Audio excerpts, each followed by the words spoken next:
All right, I really enjoyed that video. Does sound okay? Can everyone hear me? Okay, all right, good. All right, so before we get started, wanted to first of all, I think just about all of you know me. I'm John Bush, the Division Director for Facilities. Wanted to welcome all of you to the 2019 All Hands meeting. Got a lot of things to cover today. Before we get started, I wanted to just share a quick story. I was out at University of Chicago last week for a week-long seminar, and during the middle of the week, I raised my hand, and the instructor said, "You work for Argonne National Laboratory. You must be smart." So I appreciated. I got a little chuckle out of that, but I think that all of us feel the same about working for Argonne. I certainly know that, if talk to family, friends, or neighbors, I always feel proud about saying that I work for Argonne National Laboratory, and I think that all of you probably feel the same way too. And it's really a mutual relationship. We all enjoy our jobs here. We like working for Argonne National Laboratory. And I wanted to let you know that from a management perspective, Argonne management appreciates and recognizes all of the hard work and dedication that all of you provide. So we do have some business to take care of, talk about 2019, talk about what's coming up in 2020. But I hope that all of you see the overall theme as really one of gratitude to all of you and recognition for all of the hard work that you do. Also wanted to mention Louis Ivy. Louis, are you around here someplace? See if Louis will raise his hand. Louis, way in the back. Okay, so Louis has worked at Argonne for 50 years. That's...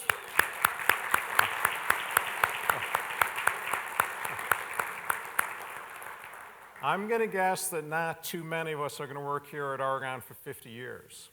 But I think that I feel the same way he does, and probably many of you do, which is I hope that I end my career here at Argonne. And I hope that just about all of you and your careers here working at Argonne also. It's a great place to work. All right, so we've had a great year, and the year cannot just be summarized with a few numbers, but I'm going to just mention a few numbers which are pretty impressive. The first is we had just an excellent year for safety. We had only 3 OSHA recordables for the entire year. Our recordable rate is 1.1, and that is about a third of what the national average is for incident rate. And considering how many frontline workers we have, it really is quite remarkable. So it's really a fantastic year when it comes to safety. I think we started off the year with an emphasis on safety. We kept it up through the year, and everybody did a fantastic job. Another number which I think we achieved probably more by luck than skill. Maybe we had a little bit of skill going on, but from a budget perspective, the division goes through about $48 million on an annual basis. That's a lot of money. But as far as the budget at the end of the year is we had a surplus of $24,000 out of $48 million. So we were within our budget by 0.05%. So for everybody involved with purchasing and management, that's really a fantastic number. And one of our initiatives from last year was to get out and talk to everybody. So we had weekly work crew conversations, Greg and I did, and we didn't quite make it through the entire division, but we figured that we spoke to over 300 people this year. So a few numbers to talk about the year. Go back, okay. So our core values, these were rolled out a year ago by Paul Kearns. We talked about these during our all hands meeting last year. Just wanted to show those for a minute. And what was good to see is that throughout the year, the division really practiced these core values, and we want to reinforce the core values for going forward through into 2020. So some of the ways that we live these core values impact. Probably the biggest event that we had this year was the site-wide steam shutdown. Now, we really needed it. It had been actually 25 years since our last steam shutdown, so we obviously had a lot of maintenance work to be done. We serviced over 500 valves, expansion joints, and other components. It took over a year of planning for it. One interesting comment that I had heard is that this is about the first large event we had at Argonne where nobody complained that they didn't know about it. So communication was fantastic. Now, obviously, utilities were central to all of this. Building maintenance performed work on a lot of different steam systems in the building. Facilities engineering was involved. Building management was responsible for communication out to our customers. Rapid response handled a couple of the contracts, and we worked this with the project management organization. One nice thing about this project is that I didn't have to do very much at all. Granted, I monitored things through the planning process and also in the 2 weeks that we had the steam shutdown, but the good thing from my perspective is that I had confidence in all of you. I knew that you could do the work, and I knew that you could plan the work, and I knew that you could conduct the work safely. So if I can just get a round of applause for everyone that was involved with the steam shutdown.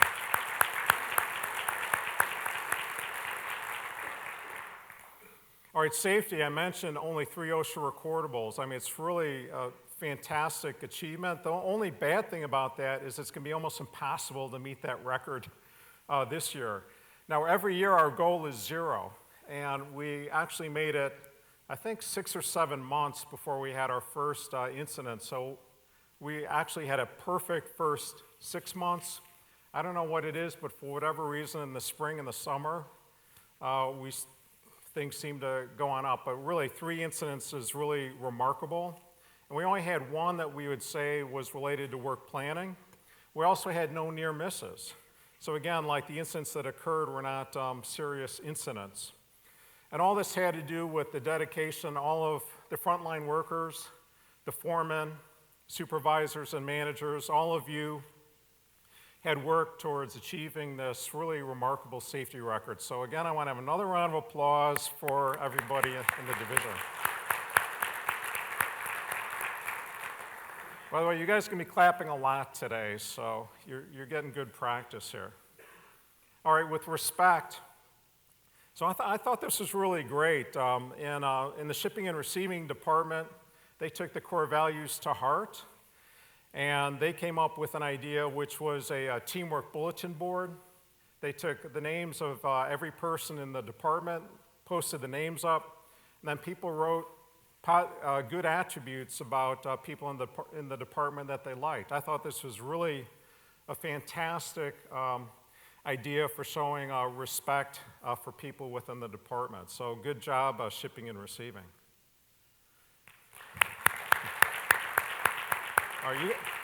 Now this crowd is into clapping, so that's good. All right, integrity, the winter weather response. We had a tough winter. Despite what they say about global warming, it was a hard winter last year. The Chicago area had 25% more snow than what we normally do. We had a polar vortex come in that shut down the laboratory for 2 days. And we had a few freezing rain events. We went through quite a bit more salt than what we usually do. And this really took its toll on the people that have to deal with this situation, which is primarily grounds. Now, it's funny because like when the forecasts come in, we got a heavy snow event coming in, and, talk to Scott, and of course, Daryl Cathy's involved. And Daryl always tells me the same thing. He says, John, when you drive into the laboratory, it's going to look like the North Pole, and when you get on the site, it's going to look like Florida. So, and it might not quite look like Florida, but, it might look like Kentucky or Tennessee or something. But I always know that the laboratory is going to always look better road condition-wise than it does out on the streets surrounding the laboratory. So grounds crew does a fantastic job coming in at all hours. Custodial comes in early, cleaning off the sidewalks. And of course, we have off-shift who's dealing with all of the issues that go on around the laboratory while we're all at home. So another round of applause for that group of folks.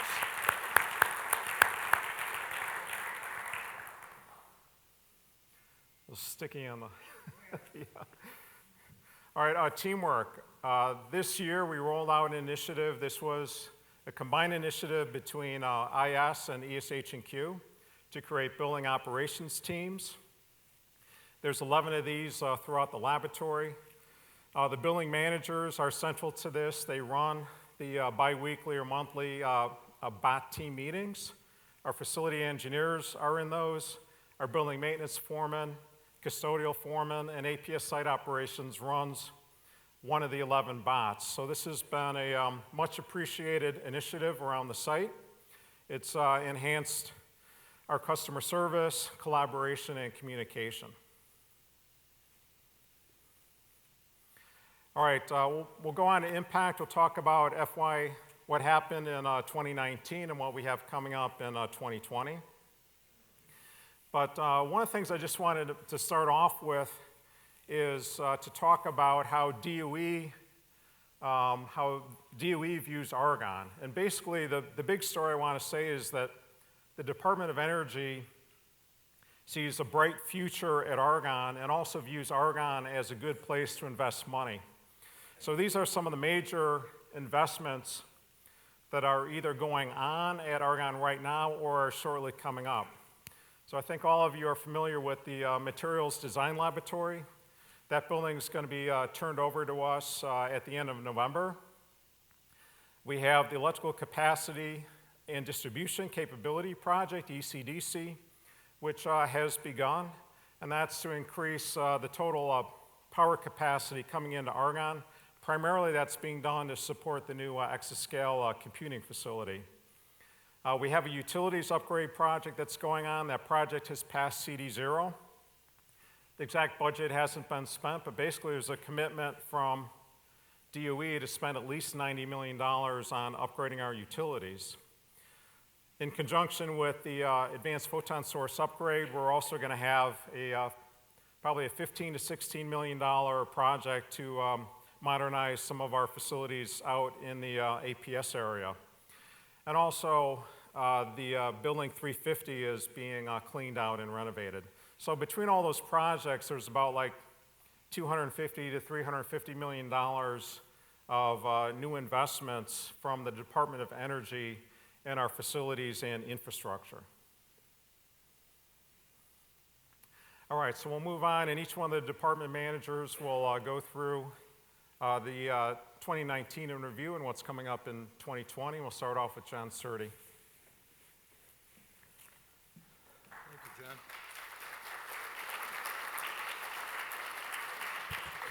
Morning, everybody. I'd like to start off by thanking my department for all the hard work they put in maintaining safety and finishing the year with no injuries for the entire year. So thank you to my department. Throughout the year, we were able to fill 3 positions: carpenter, project coordinator, and field specialist. We completed 1,000 carpenter painter tasks, numerous windows and doors, repairs, replacements, 450 roof repairs, thank you, Cindy, and completed 128 construction projects.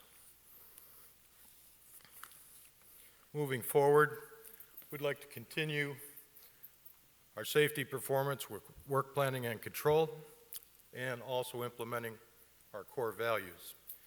If you look at the photos here, the photo on the left, the before photo, is actually a laboratory that was built in 1950. Same laboratory is on the right-hand side after the rapid response remodeled it.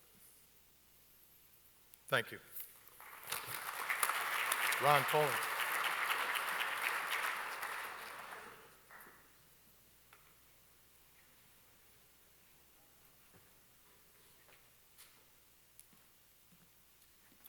Thanks, John. Good morning, everybody. I'm Ron Tollner. I'm the department manager for the APS Site Operations Group. If you came in through the front entrance, you saw the newly renovated plaza. All the concrete, including the stairs, was completely removed and replaced with what you see today. So it really looks nice out there. We've got a lot of compliments. This past year, we added a building manager, a project control specialist, and a mechanical engineer to better serve the APS customers. Looking ahead in FY20, we're looking to add some new cooling towers, a complete replacement of the roof over the experiment hall, and upgrade to LED lighting throughout the experiment hall. So in closing here, finally, over the next few weeks, we expect to completely transition over to using the Vector system for all of our work requests, and including contractor task order projects. So thank you for coming, and next up is Jim McKiernan.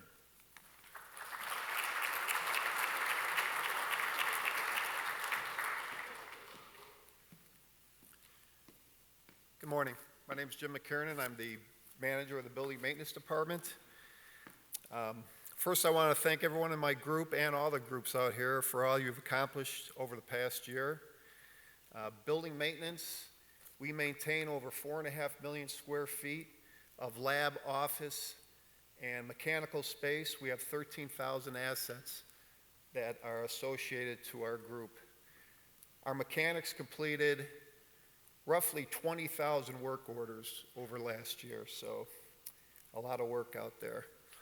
We hired 13 new employees last year, mostly because of retirements, and we're probably looking to hire between 5 and 10 more this year, coming year.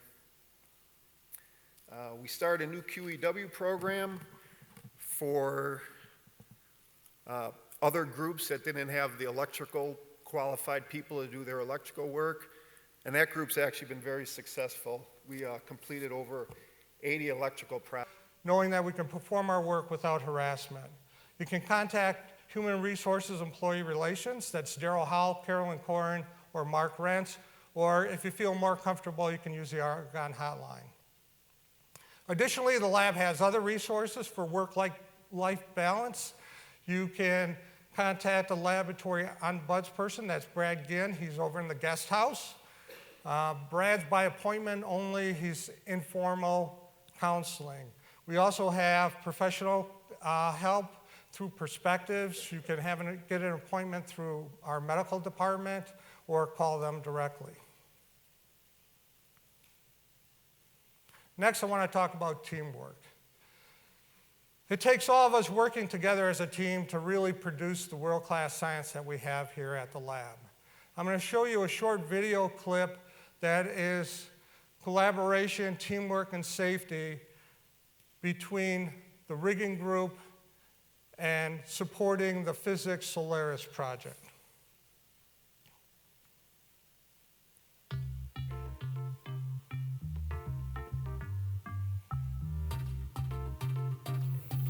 The pictures were just absolutely amazing of how the riggers got the magnet through the door. I mean, you're talking about inches of clearance on both sides.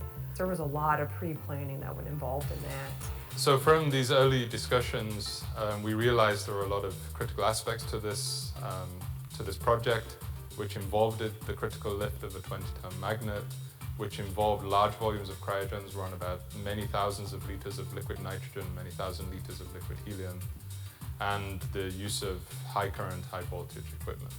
I think that the safety at the lab is a very important aspect, and every aspect of those moves for those heavy pieces of equipment, the liquid nitrogens and heliums that we're working with can be very, very dangerous if things go wrong.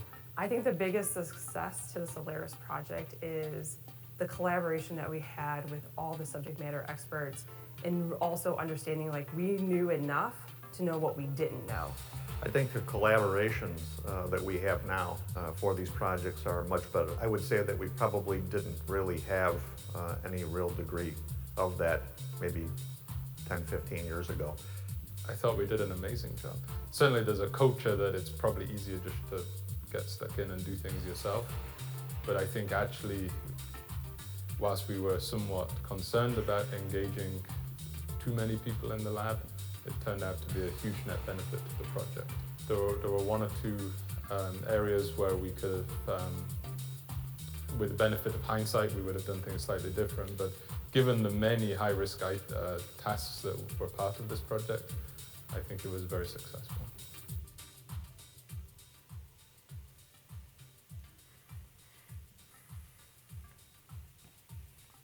All right, you know, that was really a great job by our rigging department.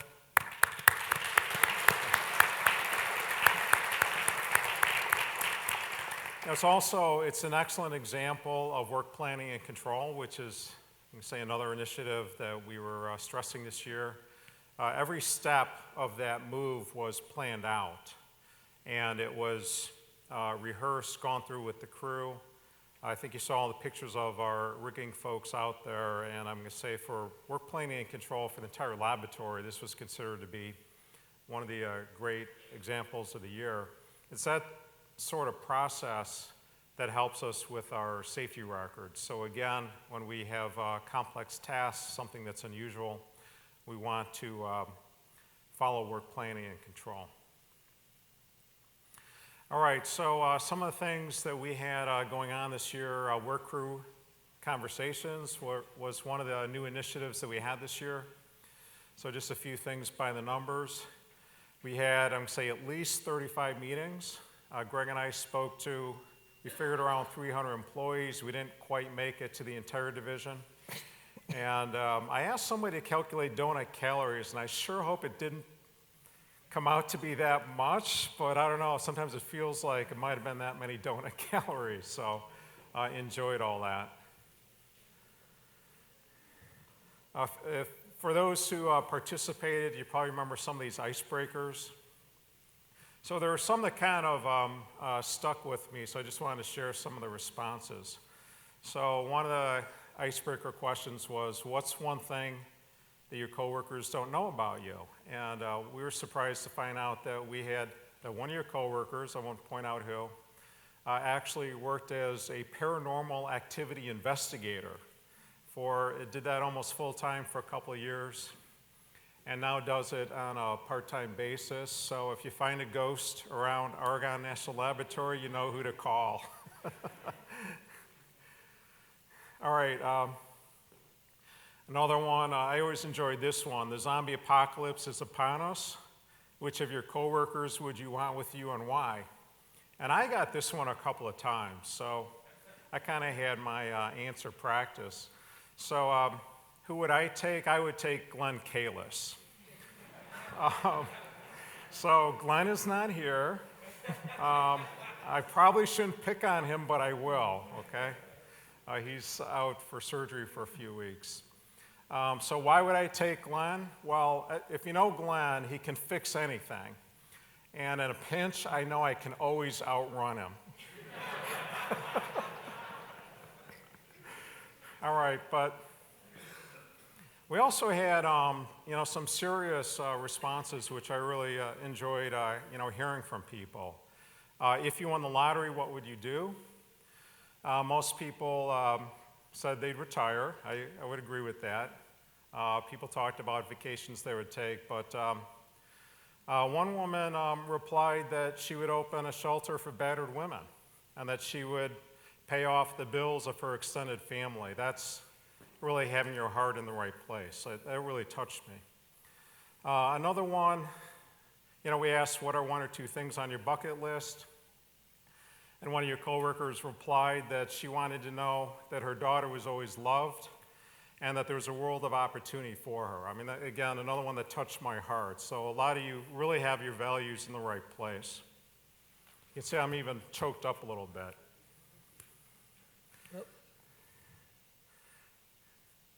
Yeah, okay, thanks. All right, so we also asked you what things you'd like to have changed at the laboratory. We got a lot of ideas that came across. Our riggers came to us and had said that the material handling program, it needed to be revised, and we thought this was an excellent idea. So the program is being revised. This is a joint venture between facilities and ESH&Q, and this would not have occurred without the drivers and riggers coming to us and bringing this forward to us. cordless vacuums for custodial. I don't remember how many we bought, Pat. 30, okay. So,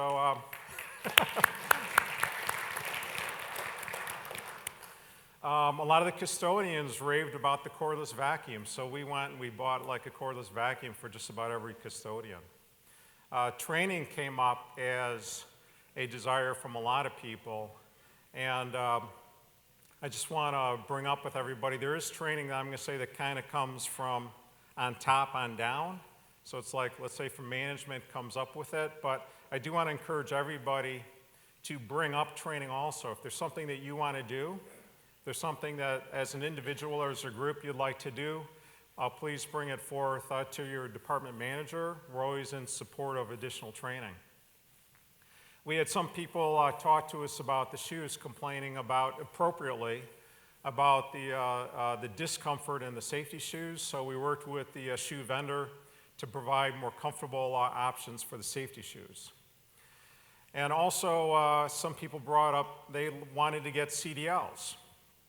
And so we are doing something with NWM this year, which is to provide training for individuals who are interested in joining the waste mechanic group, the drivers and riggers or grounds. So this is going to be a limited basis. We can't do this for everybody, but if you are interested in that, please contact your department manager. After today's meetings, well, we're going to end with the accolades, but myself, Greg, the department managers will be available out in the lobby, and we're going to have some refreshments also. Okay, moving on to integrity. This is my favorite part. All right, so we had several pace setters this year. Kevin Kufelt, Greg Weck, Jeff Enger, Jeff Slawinski were recognized for their work on the Building 350 cleanout project. Dan Newtoff, Bob Tesser, Bob Brackley, and Frank Parada. They came up with really an innovative solution to provide temporary power and control to Building 201 while that power system was being upgraded. Mike Novak started up a new QEW crew this year, and also he was recognized for his work towards the QEW training program. Anna Barron and Brenda King, through their alertness, actually spotted a thief and had called 911, and that individual was able to be apprehended. That was quite remarkable. Teresa Pelletier was recognized for her work in Building 360.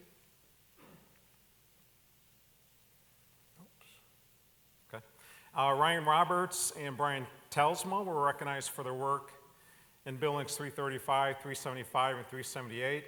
And Jesus Delgadillo, Julian Maris, Jason Hobby, and Angel Del Rio Rodriguez received a pace setter for their work in cleaning out Building 350.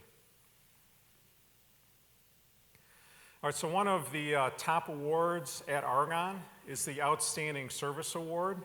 And we were thrilled to find out last week that one of our own, Doreen Schoenig, will be receiving this award in a couple of weeks from the U Chicago Argonne Board of Governors. It's the Outstanding Service Award. Doreen started at Argonne in 1978. Her job was delivering mail. She worked out of the Quonset huts.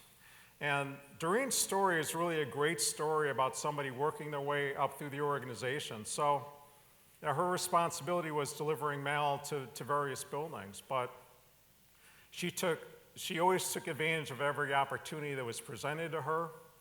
She learned about mail service. She learned about shipping and receiving regulations, handling hazardous materials to a point where she became an expert. So she worked her way up from, I'm going to say, close to the lower levels up to a department manager, 41-year service, and I'd say well-deserved Outstanding Service Award, Doreen.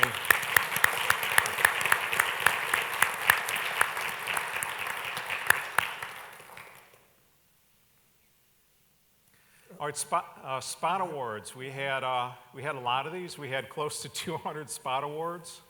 About 120 individuals received them, so obviously there were actually a few people that received multiple awards. Try to spot your name. I'm not going to read them all.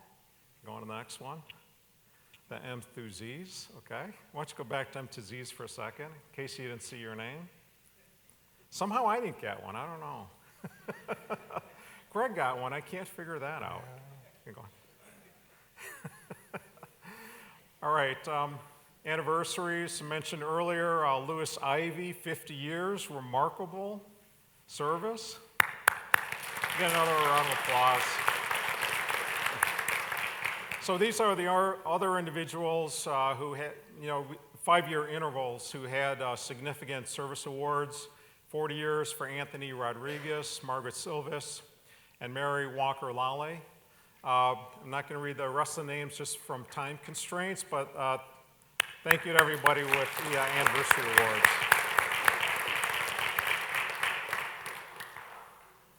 All right, perfect attendance. We had, next year I got to get Greg Next to year, practice you're going to get a new that. clicker. Someone else is taking over clicker duties. All right, we had 46 individuals with perfect attendance. The facilities engineering group, about half of their people had perfect attendance. So Randy, you either have dedicated engineers or you're not working them hard enough. One or the other. But great job for everyone with perfect attendance.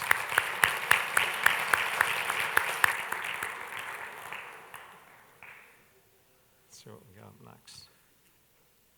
Where's my clicker person? Oh, okay, just stop there for a second. Okay. All right, so we're finally at the end of the talking part. You're probably happy about that. So if you remember from last year, we're going to do the same thing. We're going to have accolades. So I'm going to stop talking here in about a minute. We're going to run through the accolades. But afterwards, we will have refreshments in the lobby, so please join us out there. Can I get somebody to lower the lights a little bit? Anybody at the lights? Oh, John, okay. Oh, all right. That's pretty dark. All right, with the accolades. So one of the jobs I had this year is going through the accolades, which was a tough thing. I mean, it took a lot of time, but it was really great for me to review all the accolades. We actually had over 200 accolades that were submitted by the department managers. So I at least want to apologize to, I'm going to say, the vast majority of you who we could not recognize simply from time constraints. But we took about 30 of the ones that we thought were the best. And so, again, I want to thank everybody. Most of you, I couldn't recognize you with the accolade slide, but really there's so many of you that were appreciated this year. So I guess with that, we'll start on the accolade slide.